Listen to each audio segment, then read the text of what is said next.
Tonight, people on Fogo and Change Islands are worried about their ferry service this summer. That story and Our goal is to have a global energy company headquartered in Newfoundland and Labrador. North Atlantic Refining is looking to buy a major oil refinery in France. Terry Roberts will bring us more on that story. This year, we feel we're better prepared. Hitting the extreme mark right off the bat, for fire season. Well, people in Labrador West are getting ready for a busy fire season with the fire hazard index already at extreme levels.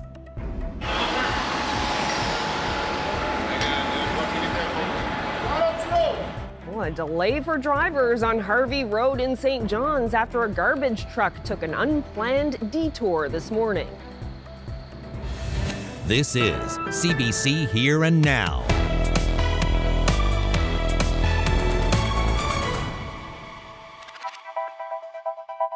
Good evening and welcome to Here and Now. A big business deal that's making international headlines today has roots right here in this province. North Atlantic Refining Limited, already on a path of major growth, is poised to make an expansion into Europe. Here and Now's Terry Roberts reports.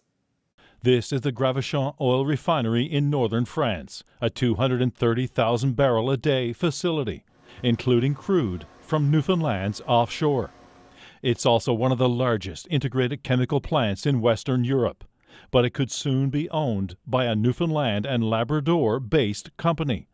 North Atlantic Refining Limited imports roughly 60% of the fuels used in this province, operates a chain of retail gas and convenience stores that recently expanded into the Maritimes, a trucking company, employs 360 people, and is proposing to construct a multi-billion-dollar wind-to-hydrogen project in Chance. Now the company's in talks with oil giant ExxonMobil to purchase this facility.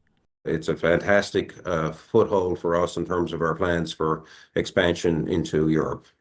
Exxon has accepted North Atlantic's offer of nearly $700 million. The deal is expected to close later this year.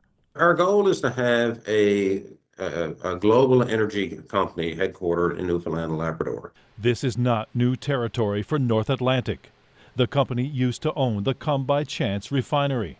Now it's poised to take ownership of a 1,500-acre site in the Normandy region, the second largest refinery in France. We already buy fuel from originates from this facility. Lohman sees a scenario where one day green hydrogen from Placentia Bay is used to energize this refinery in France.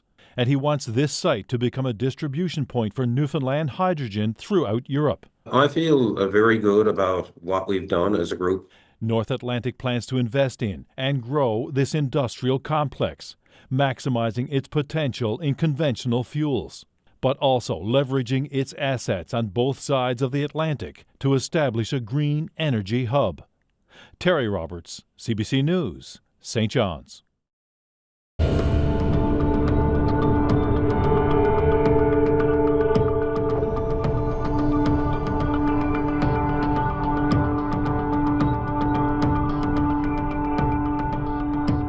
Most of Labrador is now at a high to extreme risk of wildfires. Following an unusually dry winter, this wildfire season has officials and residents very concerned.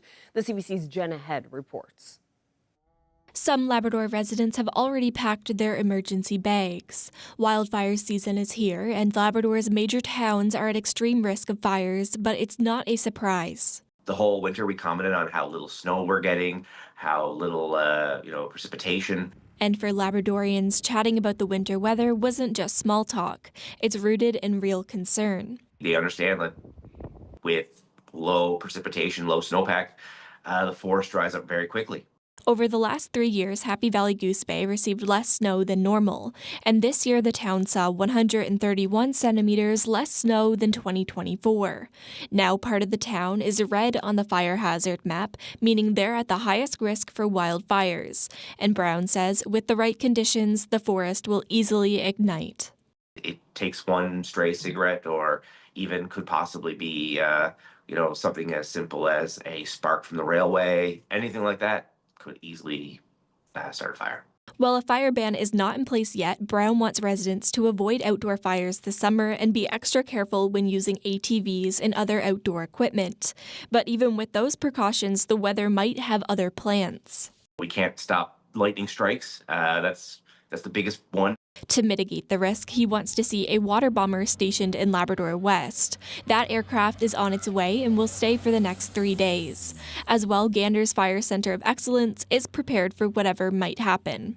We've had some very mild winters the last couple of years, and I think that will feed into the potential problems. The assets are ready. It's a question of the stress that the season will put on them, and I'll get a better handle on that over the course of the next few days. Back in Labrador West, the town will address the threat of wildfires by following the footsteps of evacuation plans developed in Fort McMurray. In the meantime, residents are just hoping for some rain. We really need greenery. Right now we need rain. We need to green the place up because it's right now, we can see everything is yellow and crunchy. So we need that. So we're pretty vulnerable for the next week and a half till we get some good solid rain. Marsh said there is worry around town, but Labrador City is better prepared than last year. And while Mother Nature can't be controlled, residents can take steps to reduce the risk of man-made fires. Jenna Head, CBC News, St. John's. Well, meantime, volunteer and career firefighters are in Gander this week to learn new skills. 400 people, including municipal and emergency service volunteers, are involved in the training. Here and Now's Troy Turner has that story. The smoke-filled room offers little sight, but still more light here than many households when a tragedy like a fire strikes. Tearing apart a truck may not have the same urgency with only a mannequin inside, but the skills and the intensity are the same. Training or not, operating a high-pressure fire hose is tough work. It's great to expand your knowledge and also getting to see and meet people from around the province, getting to see what other departments are doing and training and what works. The trainees are immersed in real-life situations in a controlled setting. Firefighters such as Kyle Gooby say it will help his whole department. From this particular training, it gives me a little more knowledge on how Operation Sod of Fire works, so definitely looking forward to bringing that back and implementing it in our own department. We're all doing different courses, but in the end, they're all going to come in handy. When we get called. Now we have an extra level 2 firefighter. We're going to have an extra level 1 firefighter. So yeah, absolutely, they're going to be put into use. We have a very dedicated group, mostly of volunteers, of people who are prepared to do things that a lot of us probably would not want to. John Hagee was on hand to observe some of the training and to give the firefighters a message. Thank you, because you put in time, you put in effort, and as the wall in Gander Fire Hall says, you can't train enough for a job that could kill you. And they put in the time and do the job, and they provide a service that makes everybody feel safer and sleep better at night. The firefighters are taking their newly acquired skills and bringing them back to their communities, which will reap the benefits of having all this extra training from those on the ground. There's also a hope, of course, that they never have to put those skills to test. Troy Turner, CBC News, Gander. Well, there is growing concern on Fogo and Change Islands over the ferry service this summer. The Fogo Island Ferry Users Committee says residents feel out of the loop and want answers from government. The MV Veteran has been out of service for a retrofit since January, and the Comitic W was brought in from Labrador to operate in its place.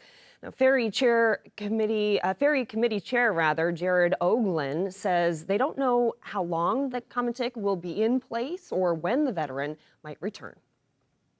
We're not running out of time to get a solution in place. We have run out of time. Our tourism season is already going. The fishery is already going. This morning alone, we had on the return trip from Farewell back to Fogo, there was 2 or 3 tractor trailers along with a cement mixer, plus the regular traffic and some extra trucks from people coming to do work here on the island, and a smaller boat and a lack of a proper and adequate ferry system to handle this traffic at the beginning of our tourism and fishery season would not have been able to handle this traffic this morning, and we would have started off the day well behind. And that is just impossible for businesses to be able to move forward and actually adequately plan doing business. Well, Bell Island's last gas station closed down its pumps yesterday.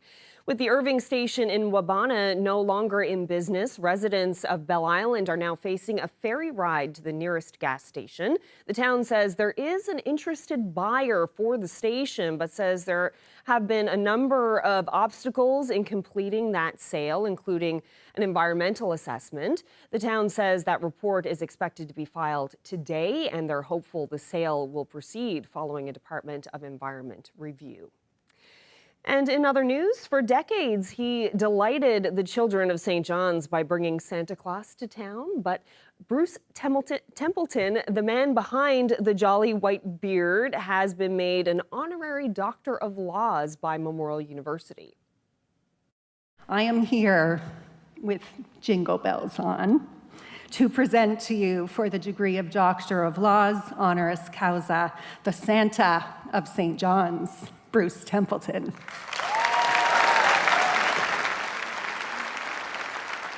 In 1951, the Reverend H.W. Eliot wrote about courage.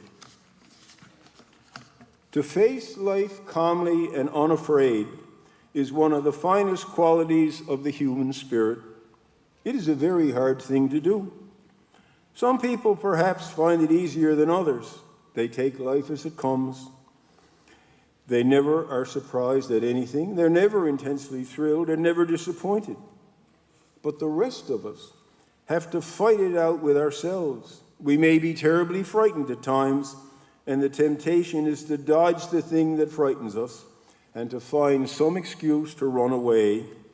That, of course, is the test. Courage is not the absence of fear. It is rather the will to go straight forward, on in the face of fear, determined to see the thing through. So now, graduates, we have ended our 3-destination journey.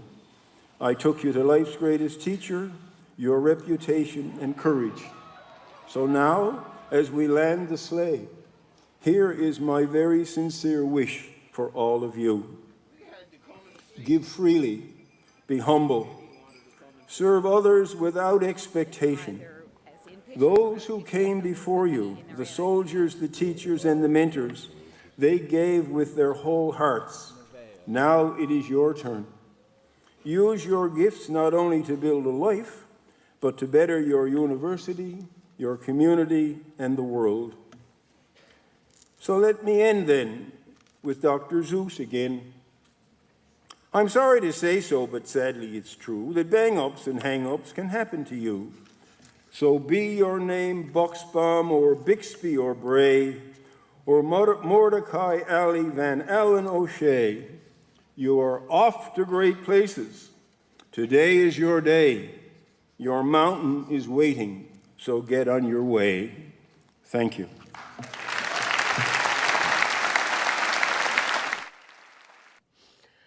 2,800 bags of trash. That's how much volunteers collected during this week's cleanup of the Outer Ring Road. This is just some of what was gathered while a portion of the highway in St. John's was closed on Sunday. Government says the garbage was a mix of litter and items that likely fell off the back of trucks, including a couch, a mattress, and a box spring. To put 2,800 bags into perspective, government says that's enough to fill 3 dump trucks. That's a lot of garbage. I can tell you, we have some beautiful weather out there. Tons of sunshine in some cases today. Definitely some mild temperatures. That's the case for Labrador, and there's a lot more where that came from across the island as we head through. At least tomorrow, that should be some of the warmest air that we see. Daytime highs sitting in the upper teens, low 20s across the island, 21 degrees in Lab City. A little cooler though towards the coast, much colder than it was yesterday, and there is some snow on the way for you. If you take take a look at the temperature difference from yesterday. 13 degrees colder in Cartwright, 12 in Makkovik. And like I said, yeah, you've got a little bit of snow on the way. Also, some of the hottest temperatures across the island that we've seen so far. And I'll break it all down for you coming up a little later.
Well, the NDP is rejecting the opposition's call for a pause on the Churchill Falls MOU with Quebec. Yesterday, PC leader Tony Wakeham said the province should wait before committing to a new deal, in part because of the federal government's renewed talks of a national energy corridor. The province responded with a statement saying it's committed to moving forward with the MOU, but it's also leaving the door open for other opportunities with Ottawa. NDP leader Jim Dinn says he still has reservations about the MOU and wants more oversight on any final agreement, but he says pausing it would be a bad idea with harmful consequences for Labrador. It was very clear that if we pause this, like as some were suggesting, by 6 years when we'll be in a better position, that would spell the end to Labrador West, because the mines, they're already at the max when it comes to getting the energy. Any new developments cannot take place, even when it comes to major developments within the town. So we've got IOC. They're looking at converting to a green energy so they can create green steel, sell on the European market. Other projects are on hold. I will tell you this, that when I was at the mining conference, that because of this, the MOU, and keep in mind there's no firm deal, several mining companies have announced deals with, well, Japan and other countries, and projects are now a go. So it's actually injected that a sense of hope and prosperity. So that's what I'm saying. If we had paused it for 6 years, it would kill. Basically, it would basically spell the end to Lab West. Mining companies would move. It was very clear. So our solution then, I guess the compromise was, okay, let's look at some independent oversight, which is something we clearly wanted. I'm not prepared to sit down and believe what the two premiers said, hey, this is a great deal, unless I got some proof. But at the same time, why would you basically sound the death knell then to Lab West by saying, oh, let's pause it and let's wait and see what happens. The damage is going to be done then. And speaking of Lab West, we mentioned earlier that people there are closely watching the weather and fire hazard index. Right now it's listed as extreme for parts of Labrador, including Lab West. And with memories of last year's wildfires and evacuations still fresh, residents are worried. The whole winter, we commented on how little snow we're getting, how little, precipitation. So when these maps come out, people were kind of, like this was expected. They understand that with low precipitation, low snowpack, the forest dries up very quickly. So we're going into the season earlier and more fierce. They learned from last year. People are, have their go bags. They have everything to if they have to go again, where they're prepared this time. It also leads to people being more cautious and people being more, in the forest and stuff like that, because it doesn't take much to set a fire in the forest at this time of year, especially with if the caribou mouse is really dry or there's debris on the ground, things like that. It takes one stray cigarette, or even could possibly be something as simple as a spark from the railway. Anything like that could easily start a fire. Last year, we were trying to be proactive as we could with the fire in terms of water bombers and working with the Department of Natural Resources to ensure we were set up for for the inevitable. This year, we feel we're better prepared. We actually have funding gone through to the province for some brush cutting as well as fire break. We had a fire break cut last year during the evacuation. As well as there is a water bomber that's actually, I just had a text just before we started this, is 40 minutes out right now. There is a little bit of concern around the fact that outside of town there's still ice in the lakes. So should we need to avail of it, there's going to be a challenge there, but there are enough lakes close proximity of town that if we need to use the bomber, we certainly can.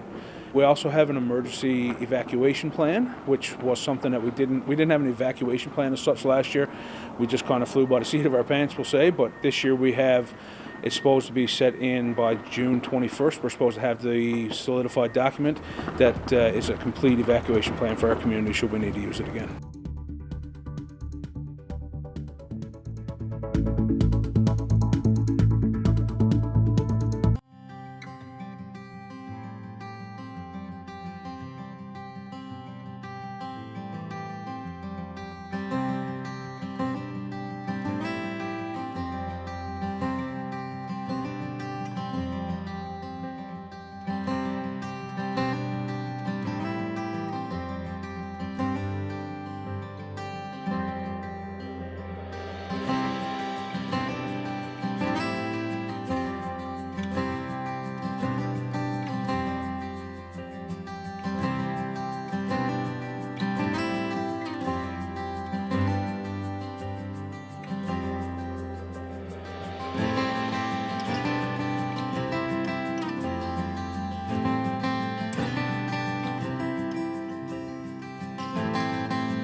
The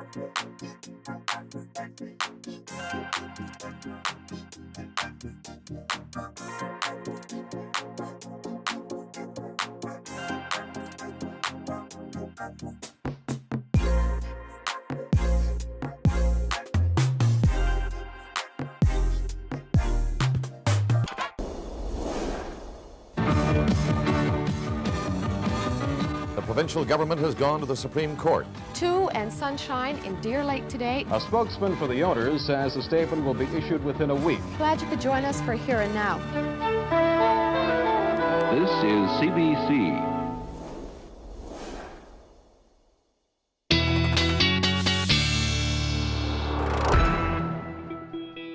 Well, I guess, Ashley, there's a bit of a price to be paid for all the nice weather that Labrador has been having. We've been talking a lot tonight about the fire hazard risk up there. A lot of people wondering about the rain situation, if it's going to get more wet up there. Yeah, because certainly need it. Yeah, and you know what? It does not take long for the risk to go to extreme, especially when we see these mild temperatures. Last week we were talking about how it was still low, right? And now we've got these mild temperatures and those extreme risks. So I'm going to share this map with you one more time, just so you can see where the risk is extreme, really anywhere from high to extreme across all of Labrador at the moment. Now, this is today's map that should have been updated this afternoon, but it doesn't look like we can see that at the moment. But certainly, you know, with temperatures that are going to be very mild across parts of the island tomorrow, I wouldn't be surprised to see this very much change for tomorrow for the island. So definitely keep that in mind as well. Now, just wanted to show you the amount of rain that's expected. Now, this is through Friday morning, and you can see there's not a ton of rain. And what we are going to see is going to be essentially in a very shallow or a very small area, going to see some of that rain, and likely somewhere between 5 to 10 millimeters. We could see some higher pockets of that, but this is also what could fall as some snow for coastal areas of Labrador as well, with temperatures much cooler tomorrow. So that is certainly going to help the fire risk. Only towards the coast, though, as you can see.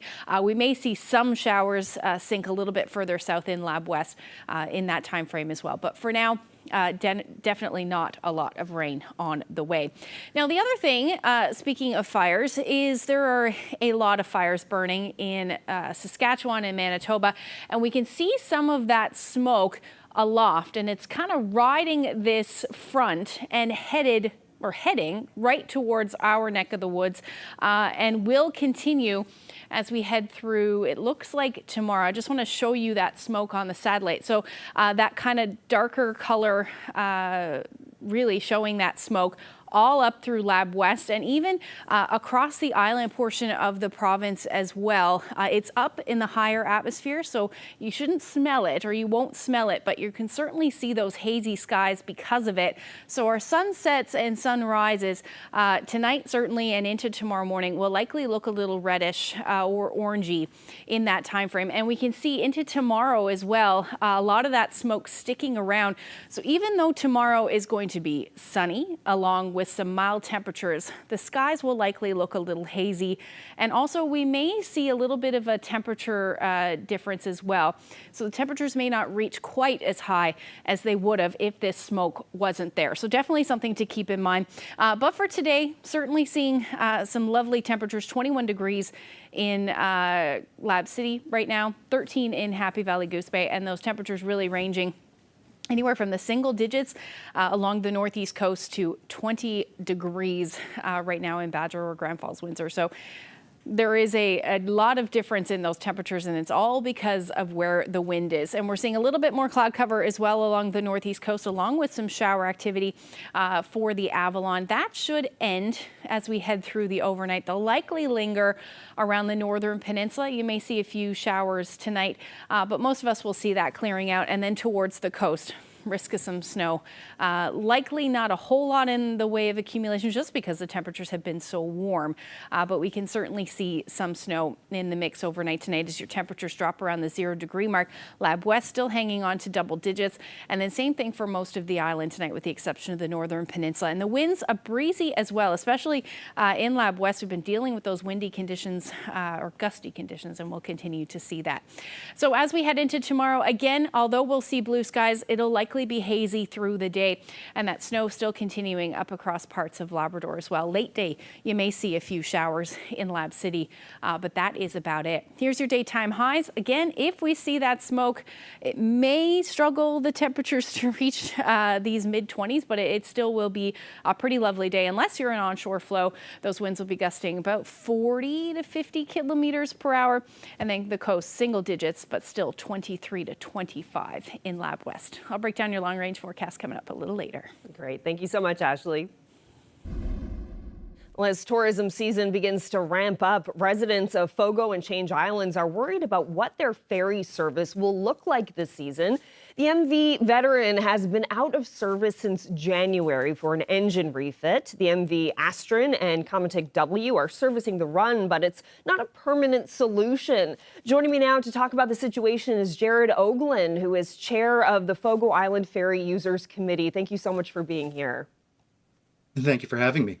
So 2 ferries are servicing the area right now, but what do you know about what the plan is for the summer? We actually don't know anything about what the plan is for the summer. Originally, we were told that the Veteran would be making its way back here, but as everybody knows, things happen, and we just haven't been kept in the loop about what the plan is moving forward. Even the workers on the Comatic itself, I've been discussing this very situation with them. They're not even aware of when they're going to be heading back to their normal run up in Labrador. Plus, they also have their own refits that they have to go through before they start their busy season. Okay, so there was some talk that the Comatic would be heading back to Labrador at the end of the month, but still not really sure if that's actually the case yet. Yes, we have no idea exactly. When we last spoke with the ministry back in February, we were told that if needed, the Comatic was here until mid-June. However, there's been rumors that the Comatic could be heading back to its regular run, but those rumors said that it could have been happening potentially as of May 15th going forward. So we're basically on a rumor mill at the moment, trying to figure out what's going on. And as you can imagine, that's just wreaking havoc for everybody around here at the moment. Well, I would imagine, because this is the time of year when people are making plans, particularly, with the tourism demands. This is when the population of Fogo Island starts to get bigger and bigger. And it's not just tourism. There's all kinds of different things up there that rely on the ferry service. So how is that uncertainty affecting how people are making decisions right now? Well, it's affecting it greatly. We have, lots of, like you said, tourism is a main economic industry here on Fogo Island, and we have a lot of people that rely on that throughout the summer. We have people who, they've already made plans. A lot of people make plans well in advance before they decide to come, especially when they're trying to figure out a way to come out to Fogo Island, being, not on the regular route. So you have to make plans with the ferry. You have to figure out where you're going to stay. So these people are trying to make their plans back in January, February, March, and there's so much uncertainty about whether or not they're actually going to be able to get onto the island to make their reservation, or if they're flying in, are they going to be able to make it off of the island to catch their flight? So a lot of people have been seeing either flat out cancellations or reschedule, or people calling and saying, one of the first questions they ask, what's the situation with the ferry? Will I be able to get onto the island? What is the solution that you're most hoping for at this point? I understand that the Comatic has had some issues servicing the area, and that the Veteran is more suited for that kind of service run. Can you talk about what you're hoping will happen here? We're hoping to have a discussion with the ministry. I mean, we're here on the island living this day in, day out. So who better to talk to about potentially what could happen going forward than the committee that has been formed to be a voice for the people here on the island. We had, like I mentioned, a meeting with the ministry back in February where we discussed a few talking points, 3 major talking points. And of those talking points, none of them really have been addressed for going forward. You know, there was talk of getting ramps put in to help the Cometic. And then when I spoke with them again back in March, there was still discussion about the logistics of building those ramps. Well, now we're, 3 months on from that initial conversation, and there has been nothing about that moving forward. At this point now, it's a moot point. There's no reason to even think about it. Maybe keep thinking for next year if the Cometic comes around, but that's not going to help us with this year. This is something that they knew was an issue last year when we had the Cometic, but they have not done anything moving forward. So really, it's just a matter of communicating with us. Our regional manager doesn't even operate out of the region. They have him operating out of St. John's. So he's not even here on a regular basis to be able to see the situation, which is unfortunate, and we started this committee 7 months ago. And in the time that we've had this committee, I have not seen one member of the ministry actually come out and make themselves known here on the island. What would be your message to the transportation minister right now? If I had one message, it would be that, we're not running out of time to get a solution in place. We have run out of time. Our tourism season is already going. The fishery is already going. This morning alone, we had on the return trip from Farewell back to Fogo, there was 2 or 3 tractor trailers along with a cement mixer, plus the regular traffic and some extra trucks from people coming to do work here on the island, and a smaller boat and a lack of a proper and adequate ferry system to handle this traffic at the beginning of our tourism and fishery season would not have been able to handle this traffic this morning. And we would have started off the day well behind. And that is just impossible for businesses to be able to move forward and actually adequately plan doing business. I know for a fact that Dooley's Trucking had to spend an additional $75,000 last year because of the lack of proper planning and adequate service for here on the island. Well, Jared Oglin, I guess we'll just have to wait and see what happens. Thank you so much for speaking with me today. Really appreciate it. Thank you for having me. Now, we did ask the Department of Transportation and Infrastructure about the ferry plan for the summer, and the department says a decision regarding the allocation of ferries throughout the province will be made in the very near future. The department also says the minister has communicated with the area MHA, the ferry committee, and the town. Well, a City of St. John's garbage truck, close call, crashed through a retaining wall this morning. The incident happened on Harvey Road. The truck was left hanging over the edge of the wall after crashing through a fence. Luckily, there were no injuries. Police directed traffic around the truck as the crane worked to lift it back onto the street. A temporary wall has been installed at the scene.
Talks between Canada Post and its union have resumed. And the corporation says it's putting forward what it calls its final offer to postal workers. Sticking points include wages, weekend delivery, and the hiring of more part-time staff. The looming strike is also causing concern for business owners in this province. The East Coast Quilting Company in downtown St. John says the strike, combined with the ongoing U.S. trade war, is putting the local economy at serious risk. There's concern, and it's concern. We hear it voiced by our customers. We have those concerns. Our suppliers have the concerns. Like this trade war, this tariff threat, and now another looming strike. It's going to eliminate more businesses. I mean, here in Newfoundland, whether it's Snowmageddon, COVID, a strike, tariffs, now another potential strike, and it's driving our costs up. It's driving our costs across the board, freight, labor, supplies, the supply chain. So I'm worried it's going to take out the small player. We're going to lose our small retail community. People will pivot to Amazon. A lot of people are saying no, they'll shop local. But at a certain point, as you lose those local options, you'll be forced to move to Amazon. And Debbie, if there is a strike, if that does go ahead, what alternatives do you have for your business? How are you kind of bracing yourselves? We're hoping... how do you brace yourself? You know, it's the consumer that's going to make the decision as to whether or not they want to pay that higher shipping cost. I mean, as I said, we're fortunate that we have other shipping alternatives, but they are more expensive, and not every consumer is going to want to do that. Then what are their options? We have no other options. We have the more expensive courier options, but with respect to Canada Post and smaller packages, you're limited.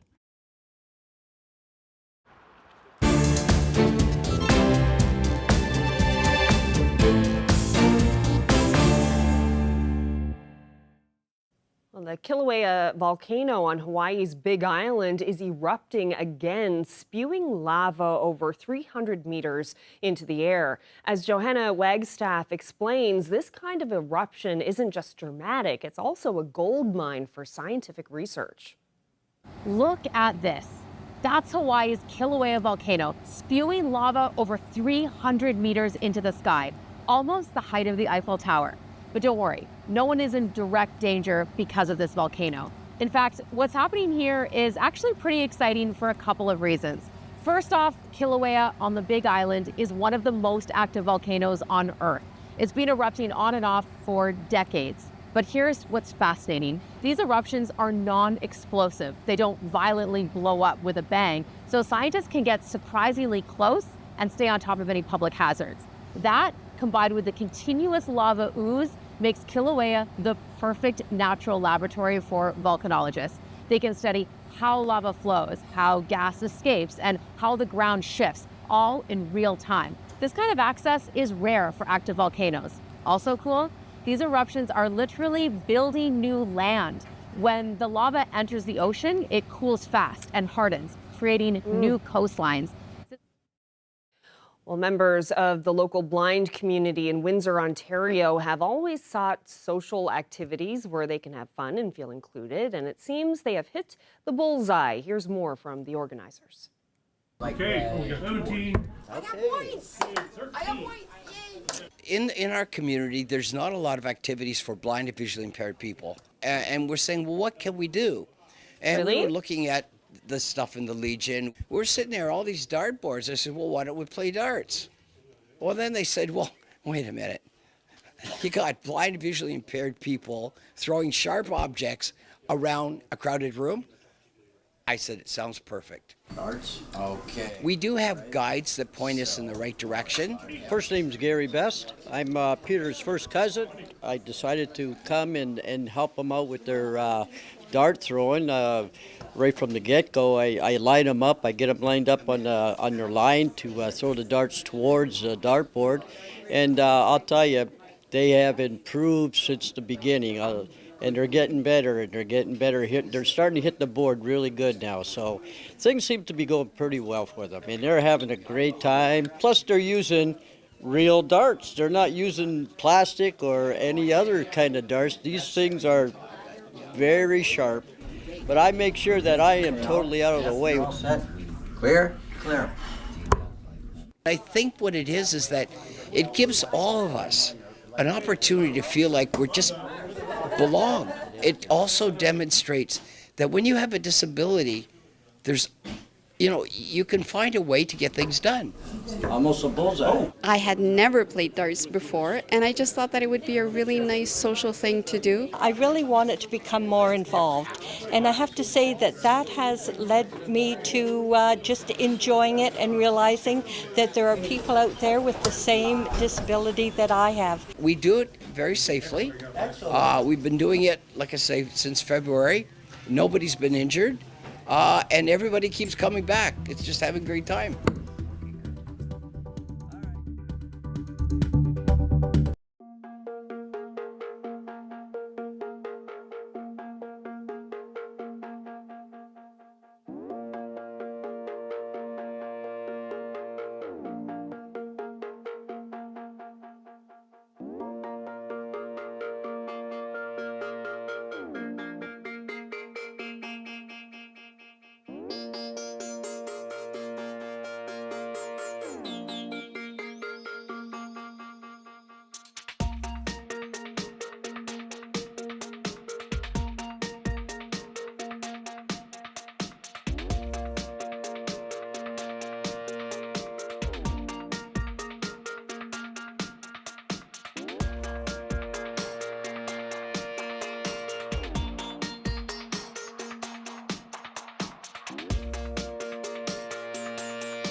So here's what we've gathered from talking to local residents.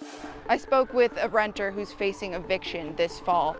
It is not for the weak of stomachs. What does it mean for you to be able to give that advice and to know that you've helped? Don't look down. If this is something that you didn't know about, let me tell you. Heather Gillis, CBC News, Happy Valley Goose Bay. St. John's. Corner Brook.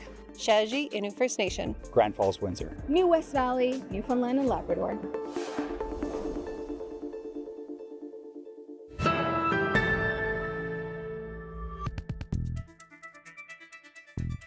Well, we have some breaking news at this hour. A wildfire has broken out in Churchill Falls. Not many details about the fire are available quite yet, but videos have been posted on Facebook, and they show that the fire is burning on the highway between the town and the hydro facility.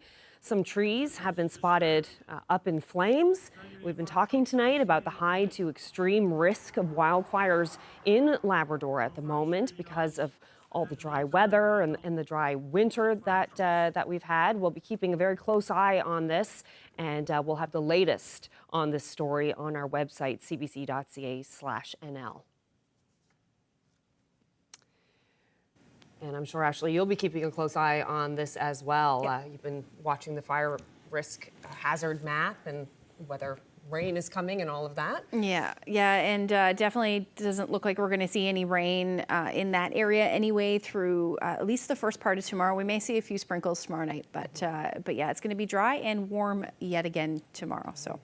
All right, so let's look ahead to the long-range forecast. What's coming down the pipe? The good news is, though, that we do have some cooler air for Labrador moving in. It'll take a little while to get there, but certainly some snow in the forecast. Let's take a look at what's going on as we head into Friday morning. So there's that chance of some showers that may stay to the north for your Friday, at least for Lab West, and then that potential gets a little better Friday evening for that chance of showers anyway for those of you in Lab West, and then across the island through the day on Friday. It does look like we'll see a little bit of rain for the eastern half of the island, and we may see some of these showers maybe a little bit heavy at times as well. Overall, the daytime highs across most of the island are going to stay quite mild, anywhere from 18 to 24 degrees from the west coast through to the Avalon. Now, the northern peninsula along the northeast coast and the south coast, you're going to see your temperatures in the double digits, 11 to about 17 degrees is your daytime highs. And then we see that cooler air move in for Labrador. So Lab City down to about 13 degrees for your Friday. Still going to see some sunshine in Happy Valley Goose Bay, although you will see a little bit cooler temperatures as well. You'll be hovering around the teens. Well, that's basically where you've been for the last little bit, but the snow potential will continue for Lab City as well, or rather Nain, with your temperatures, at least for the north coast, sitting in the single digits. Much warmer, though, as you head towards southern areas of the coast of Labrador. As we head into Saturday, again, a little bit unsettled. Another round of showers likely for those of you in Lab West. And then across the island, generally looking at cloudy skies. Late in the day, this is when the better chance of showers will move in, and that will pretty much be province-wide through Saturday evening and into early Sunday. And it is going to be a fairly wet weekend and much colder, especially for Labrador. Temperatures in the single digits. Now, along the straight northern peninsula, you're still going to stay in the teens through the day on Saturday, and temperatures across the island portion of the province also going to stay quite mild, anywhere from 19 to 24 degrees. The sun will be around at least for a little bit in the first part of the day, but then those showers will move in. There's a bit of disagreement on that at the moment, so I wouldn't be surprised if that does change, but for now we are looking at temperatures along southern areas of the island between 10 to 16 degrees. Now, the long-range forecast does keep temperatures in the teens, high teens for St. John's and eastern Newfoundland, but again, a rainy weekend. Sunday, looking at that. By Monday, drying back out. But again, all of this rain, definitely a good thing for central and western portions of the island. We are looking at temperatures definitely sitting in the 20s. We may see a few showers in the mix by the time we get into Sunday, but overall some sunshine. A little bit more cloud cover and rain expected for western Newfoundland on Sunday, but overall your daytime highs will sit in the upper teens for the end of the weekend, beginning of next week. And then for eastern Labrador, you're looking at the rain both Saturday and Sunday. Some showers early Monday, but then some clearing. Temperatures rebounding a little bit as we get into next week. But there you go. That long range forecast showing that big drop in temperatures for Western Labrador, which will certainly help the fire risk. But we'll also see the potential for some snow in the mix there as well. Our weather photo of the day, we were talking about hummingbirds last night. We were. Oh my goodness. And there's a beautiful shot. Linda shared this with us and said, oh, they're here.